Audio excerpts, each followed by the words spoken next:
हिंदुस्तान वो कमीना मोदी समझता है कि वो कश्मीर में नए रंग नई चालें चल के कश्मीर की तहरीक को रोकेगा। और ये झंडा जो मेरे हाथ में है इस बात का गमाज है कि पाकिस्तान से रिश्ता क्या, ला इलाहा इल्लल्लाह। भारत जो है वो हमारा बेगैरत और बुज़दिल दुश्मन है, उसने हमें ललकारा है, तो इंशाअल्लाह ताला हम कश्मीर को आज़ाद कर सकते हैं। अब हम अपनी पाकिस्तान की जो मौजूदा क़यादत है, पाकिस्तान के वज़ीर आज़म साहब के हुक्म का इंतज़ार कर रहे हैं। अच्छा, जो कश्मीर की सूरत हाल है आप इसके बारे में क्या कहना चाहिए? मैं तो मुजफ्फराबाद से आके डिस्ट्रिक्ट जेल वैली से आया हूँ, तो मैं देख रहा हूँ कि कश्मीर के दोनों तरफ जो हिजान पाया जाता है मोदी के इस घटिया और कमीने जो एक्ट किया है उसने, उनकी कश्मीरियों से उसकी पहचान छीनने के हवाले से, तो हम शुक्रगुजार हैं पाकिस्तान की क़यादत के, हम शुक्रगुजार हैं इमरान खान साहब के, हम शुक्रगुजार हैं बाजवा साहब का कि जिन्होंने जो सिपा सालार हैं हमारी फ़ौज के, कि उन्होंने कश्मीर काज के लिए जो सफारती सतह के ऊपर कश्मीरियों की हिमायत की है और यकीन दिलाया है कश्मीरियों को, खासकर इमरान खान साहब ने, कि हम आखिरी कतर तक कश्मीर का दफा करेंगे। हम उनका तहे दिल से ममनून और मशकूर हैं। और ये झंडा जो मेरे हाथ में है इस बात का गमाज है कि पाकिस्तान से रिश्ता क्या, ला इलाहा इल्लल्लाह, कश्मीरियों का रिश्ता क्या, ला इलाहा इल्लल्लाह का जो रिश्ता है उस पे हम कायम हैं। और मैं वो नारा याद दिलाना चाहता हूँ, कोई जब बुरहान मुजफ्फर वानी को कश्मीर के अंदर उसकी शहादत हुई तो अली गलानी साहब ने ये कहा था कि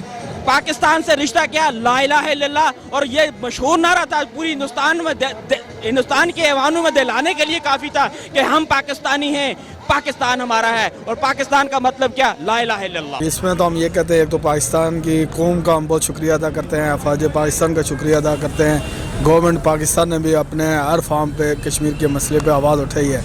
अब मज़ीद ये है कि हमारा यही है, हम उम्मीद भी रखते हैं कि बहुत उन पर जुल्म की इंतहा हो चुकी है, 196 दिन हो गए कर्फ्यू की हालत में, उनके कर्फ्यू में नरमी की जाए और वहाँ के हालात ज़िंदगी जो मामूल पे लाए जाएँ, इसके लिए अमली इक़दाम किए जाएँ। इस मौके पर हम मलेशिया का, तुर्की का, ईरान का बहुत शुक्रिया अदा करते हैं कि उन्होंने वाज़ह एक पॉलिसी रखी है। और हुकूमत पाकिस्तान से हमारा मुतालबा है कि इन लोगों को जो हमारे साथ वाज़ह जिनकी पॉलिसी है उनको साथ मिला के आगे बढ़ें, और अब आगे अमली काम करने की ज़रूरत है। और इसके लिए कौम भी तैयार है, अफवाज पाकिस्तान भी तैयार है। और किस चीज़ की रुकावट है, ये जो हुकूमत का मसला है, उसे चाहिए कि वो रुकावटें दूर करे। और हम नहीं तो क्या समझते हैं जो उनकी 70 साल से आज़ादी की तहरीक है, उन्होंने 1.5 लाख नौजवानों ने कुर्बानियाँ दे दी हैं इस आज़ादी की तहरीक को लिए हुए, तो क्या समझते हैं उन्हें आज़ादी मिलेगी? उन्हें तो आज़ादी ज़रूर मिलेगी, क्योंकि जहाँ इतनी बड़ी शुदा का खून हो और मुखलस लोग हो के काम करें, जहाद के लिए काम करें, तो वो उन्हें तो इंशाल्लाह कामयाबी मिलेगी, दुनिया में भी मिलेगी और आखिरत में भी उनकी कामयाबी है। और ये हमारे लिए फ़र्ज़ है, हमारे लिए कि भाई हम पाकिस्तानी एज ए कौम उनके लिए अमली जदोजहद की ज़रूरत है, उनकी माली जानी हर सूरत में मदद की जाए। और 5 फरवरी का दिन ऐसा है जिसमें पूरी कौम यकजा होकर कश्मीरियों के साथ इज़हार यकजहती करते हैं। इस दफ़ा इसको मज़ीद आगे बढ़ाने की ये है कि अमली इक़दाम की ज़रूरत है, अमली इक़दाम की। तो क्या समझते हैं वज़ीर आज़म इमरान खान साहब वो कश्मीर के लिए काम कर रहे हैं या नहीं कर रहे? हाँ, कश्मीर के लिए जो उन्होंने यूएनओ में अक़वाम मुत्तहिदा में ख़िताब किया, वो तो उसे हम ख़राज तस्लीम पेश करते हैं। हम ये समझते हैं कि कश्मीर की तहरीक आज़ादी है कश्मीर के लिए। कश्मीर की जो मौजूदा सूरत हाल ये है कि हिंदुस्तान ये समझता था कि वो तहरीक आज़ादी कश्मीर को ख़त्म करके हिंदुस्तान अपना जुल्म बर्बरियत कर रियासत जम्मू कश्मीर के अंदर यह समझता था कि वो कश्मीर की तहरीक को रोकेगा। ये नामुमकिन बात है। कश्मीर की तहरीक के लिए हम किसी भी कुर्बानी से दरेज नहीं करेंगे। वो समझता था जालिम कि मकबूल भट्ट को, अफजल गौरी को, इशफाक मजीद वानी को और हज़ारों उन नौजवानों को शहीद करके वो तहरीक को रोकेगा। नामुमकिन बात है। अब हिंदुस्तानी फौजों को रियासत जम्मू कश्मीर से निकलना होगा। दुनिया की कोई ऐसी ताकत जो है कश्मीर की राह में रुकावट नहीं बन सकती है। हम अपनी आज़ादी लेकर रहेंगे, हम अपनी जंग खुद लड़ेंगे। हम ये समझते हैं कश्मीरियों को अपनी आज़ादी की जंग को खुद लड़ना चाहिए और हम किसी सूरत में पीछे नहीं हटेंगे। लाखों कश्मीरी पाकिस्तान के अंदर, आज़ाद कश्मीर के अंदर और दुनिया में बसने वाले कश्मीरी कश्मीर की तहरीक के लिए, पाकिस्तान की बका के लिए, अखवाज पाकिस्तान की बका के लिए अपनी कुर्बानियां देने के लिए बिल्कुल तैयार बैठे हैं। सिर्फ हमें इशारे की देर है।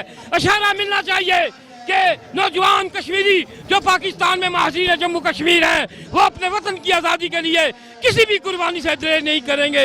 इंशाअल्लाह ताला भारतीय साम्राज्य को रियासत जम्मू कश्मीर से निकलना होगा। अब इंशाअल्लाह ताला आज़ादी की जो کرنیں ہیں وہ آزادی کی کرنیں ہمیں آزادی کی صورت میں ملنے والی ہیں، اور شہیدوں کا خون جو ہے وہ ضرور رنگ لائے گا ہندوستان۔ وہ کمینہ مودی سمجھتا ہے کہ وہ کشمیر میں نئے رنگ نئی چالیں چل کے کشمیر کی تحریک کو روکے گا، یہ ناممکن بات ہے۔ 1 لاکھ سے زیادہ کشمیریوں نے اپنی شہادت دی۔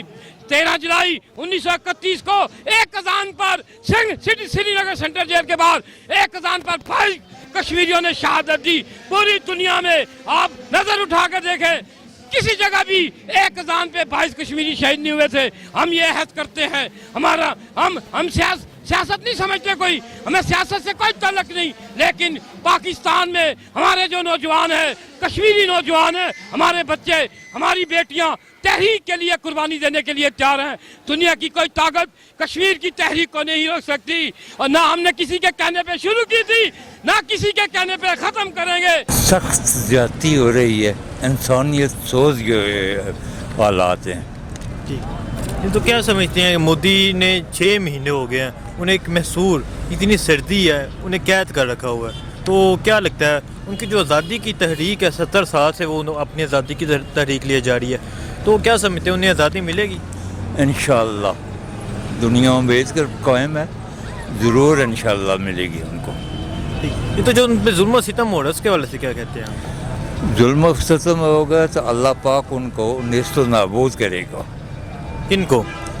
جو یہ ظلم کر رہے ہیں، اقتدار اعلیٰ تو اللہ تعالیٰ کے پاس ہے نا، بالکل وقتی ہے یہ کر رہے ہیں، لیکن اللہ پاک انشاءاللہ ضرور حساب لے گا ان کو۔ اور ایک پاکستانی ہونے کے ناطے آپ کے کیا جذبات ہیں؟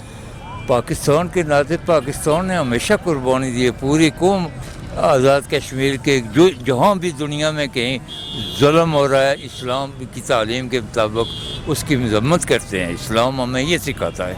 کشمیریوں پہ ظلم دیکھیں ہو رہا ہے، انڈیا بہت ظلم کرا ہے کشمیریوں پہ، پوری دنیا دیکھ رہی ہے، لیکن کوئی اس بارے میں کوئی بولتا نہیں ہے کہ ہم پاکستانی کس طرح ان کا ساتھ دے سکتے ہیں۔ ہم پاکستانی ان کا ساتھ دے سکتے ہیں، ان کی ہاں میں ہاں ملا کے ان کے یکجہتی کا کیا نام ہے پیغام دے کے، صرف بولنے سے کچھ نہیں ہوگا، ان کے بارے میں ہم کچھ کرنا ہوگا، ان کے بارے میں ایک اسپیشل سٹینڈ لینا ہوگا، ان کے بارے میں کچھ کرنا ہوگا۔ ہمارے سیاستدان صرف ان کے بارے میں صرف بول سکتے ہیں، کچھ کر نہیں سکتے۔ ٹھیک ہے، نہیں تو اب عمران خان صاحب وہ اگر بول رہے ہیں تو جو اس سے پہلے تھے کہ وہ بولتے بھی تھے یا نہیں تھے بولتے؟ ان کا اپنا ایک اسٹریٹجی تھی، ان کے بارے میں کشمیر کے بارے میں ان کی اپنی اسٹریٹجی ہے، لیکن یہ بھی وہی والا حال کر رہے ہیں جس طرح پہلے سیاستدان تھے، وہ بھی بول کر گئے ہیں، یہ بھی بول رہے ہیں، ان کو کچھ عملی اقدام تو انہوں نے کیا نہیں ہے۔ یہ تو کیا آپ کیا سمجھتے ہیں جنگ ہونی چاہیے؟ نہیں، جنگ حل نہیں ہوتا، لیکن ایک عالمی آپ تو پورے عالم میں عالمی انٹرنیشنل میڈیا بول رہا ہے، اس سے زیادہ کیا کریں وہ؟ ان پر پریشر ڈالیں، یہ بات سولو کروانا ہے، امریکہ پر پریشر ڈالیں، جو UN میں جا کے بولے ان کے بارے میں۔ ہم امریکہ کے قرض دار ہیں، ہم نے انہیں قرض دینا ہے، کیا ہم ان پر پریشر ڈال سکتے ہیں؟ اگر آپ نے مجھے پیسے دینا ہو تو آپ مجھ پہ پریشر ڈالیں گے؟ ایسا ہو سکتا ہے؟ ایسا ناممکن تو ہے، لیکن اب دوسرے لوگوں کو ساتھ ملا کے آپ یہ تو پریشر کر سکتے ہیں ان پہ۔ اب سعودیہ کے ساتھ، ایران کے ساتھ مل کے ہم انہیں کر تو سکتے ہیں، لیکن اب سعودیہ بھی جو ہے وہ امریکہ کا ساتھ دیتا ہے، لیکن ہم ان کے ساتھ نہیں دے سکتے۔ نہیں تو کیوں جو مسلم ممالک ہے وہ کیوں خاموش ہے اس پہ؟ مسلم ممالک کے اپنے فوائد ہیں، وہ اپنا ایک مفاد سوچتے ہیں اپنا، جس طرح پاکستان کا مفاد امریکہ کے ساتھ ہے، امریکہ کوئی غلط بات کرتا ہے ان کے بارے میں کوئی بول نہیں سکتا، تو ایک بہت نگیٹیو چیز ہے۔ ہمیں ایک مسلم امت کو اتحاد میں لانا چاہیے، اتحادی ہونا چاہیے سب لوگ، اس طرح 56 ممالک ہیں مسلم، تو ان کو چاہیے کہ وہ اپنی ایک اسٹریٹجی بنائیں اور اس پہ عمل کریں، لوگوں کو اویئرنیس کریں اس بارے میں۔ تو کیا سمجھتے ہیں جو کشمیریوں نے آزادی ملے گی یا نہیں ملے گی؟ کشمیریوں کو تو آزادی تب مل سکتی ہے جب امت مسلمان متحد ہو، ان کے بارے میں سوچیں، ان کے بارے میں بات کریں۔ جب ہمارے اپنے مسئلے ٹھیک نہیں ہو سکتے، ایران کا اپنا مسئلہ ہے سعودیہ کے ساتھ، سعودیہ کا ایران کے ساتھ ہے، ہم دونوں کو ایک ثالثی کا کردار ہی نہیں ادا کر سکتے، تو ہم کیسے ایک دوسرے کو کریں گے؟ کشمیر کو آزاد کیسے کر سکتے ہیں ہم اس بات پہ؟ تو نہیں کر سکتے اس طرح۔ یہ تو جو کشمیری 70 سال سے جو ان کی آزادی کی تحریک ہے، 1.5 لاکھ سے زیادہ انہوں نے اپنے نوجوان شہید کروا دیے، اپنی ماں شہید کروا دی ہیں، تو کیا سمجھتے ہیں کہ جو ان کا اتنا خون بہایا گیا کہ وہ رنگ نہیں لائے گا؟ وہ رنگ اس لیے لا سکتے نا، اکیلے وہ کچھ بھی نہیں کر سکتے۔ نہیں، اسلام کا یہ قانون ہے کہ جو ظالم ہوتا ہے نا وہ زیادہ دیر نہیں رہتا، ظلم زیادہ دیر نہیں رہتا۔ तो जुल्म तब मिटेगा ना जब जुल्म का हम खात्मा करेंगे इस सूरत में कि हम मिल के काम करें। हम मिल के नहीं काम कर सकते ना सर। अब पाकिस्तान साथ कैसे देगा कश्मीरियों का? अब पाकिस्तान इकट्ठा होगा, उम्मत मुसलमान इकट्ठी होगी तो साथ दे सकेगी ना उनके। अब मैं आपका भाई हूँ ना, तो अगर आपको कोई कुछ कहेगा मैं आपका साथ दूंगा तो आप किसी को स्टैंड ले सकोगे ना। आप तो आप किसी को कैसे बोल सकते हो? 5 फरवरी आ रहा है यौम कश्मीर, इसके बारे से क्या जज्बात है आपके? देखें, अब कश्मीरी हमारे भाई हैं, हम उनके साथ हैं, तो हम भरपूर उनका साथ देंगे, उनके हाँ में हाँ मिलाएंगे। लेकिन ये मुमकिन तब नहीं हो सकता जब तक हम क्या नाम है उनके बारे में स्टैंड नहीं ले सकते कि सबको इकट्ठे कर सकें, उनके बारे में कुछ बोलें, उनके बारे में उनको हौसला दें। बुरहान वानी की शहादत हुई है, वहाँ कश्मीरी लहू लहान हुआ है, लेकिन हम उनके बारे में कुछ नहीं बोले। हम सिर्फ यही कहते हैं कि दिल से हम उनके साथ, हम क्या कर सकते हैं इससे ज़्यादा और कुछ भी नहीं कर सकते। जंग होनी चाहिए? जंग तो हाल नहीं है, जंग से तो और तबाही होगी। हालात माशी पाकिस्तान की जो महंगाई है, और अमलन हम ये कह रहे हैं कि कश्मीरियों की जो है कश्मीरी क़यादत है उनसे रब्ता करें, उनसे पूछें, उनको साथ मिलाएं, और जो भी फैसला करें कश्मीरियों को साथ मिला के करें। कोई ऐसा ना हो कि उनको अंधेरे में रख के एक तरफ उनकी 1 लाख से ज़्यादा कुर्बानी हो चुकी हो तो इधर हम कोई और सौदा करें, ऐसी बातें में ऐसी कोई जो अफवाहें फैलाई गई थी उसकी उन्होंने तरदीद की है कि ऐसी कोई बात नहीं है, हम कश्मीर जो कुर्बानी दी गई उसका कोई सौदा नहीं होगा। असल में तरदीद तो होती है, लेकिन जब दूसरी तरफ हम देखते हैं ज़ाहिर है वो एक इतने बड़े कर्फ्यू की हालत में, हमने तो तकरीरें की हैं, सब कुछ हर फॉर्म पे बात उठाई है, लेकिन अभी तक उनको कुछ रिलीफ नहीं मिल सका। इससे हमें मायूसी है। तो क्या समझते हैं जब कश्मीर से कर्फ्यू उठेगा तो क्या एक खून बहेगा? क्योंकि वो उन्हें तो तकरीबन 6 महीने हो गए उन्हें दबा के रखा गया, उनका खून बहाया गया, तो एक इनकलाब बर्पा होगा या नहीं? उसमें तो ये है कि कश्मीरी तो पूरे वहाँ उन्होंने मसले को ज़िंदा किया हुआ है। हमारी ज़रूरत है पहले भी, एक तो ये है कि सीज़ फायर इन्होंने बंद की हुई है, ये किसी तरह खुलवाएं। ये एक परवेज़ मुशर्रफ का गलत फैसला था। कश्मीरी होने के नाते आपके क्या जज्बात हैं? मेरा जज्बा ये जज्बात हैं कि जो परवेज़ मुशर्रफ ने सीज़ फायर किया था वो तो इंतहाई कश्मीरियों के लिए नुकसानदेह साबित हुआ है। वहाँ जाने के लिए लोगों को इजाज़त दी जाए, मुजाहिदीन अगर जा रहे हैं तो उनको बिल्कुल इजाज़त दी जाए। ये मसला जहाज से हल होगा, उसके अलावा कोई और हल नहीं है। शुक्रिया सर। मेहरबानी, शुक्रिया। ये कौन सा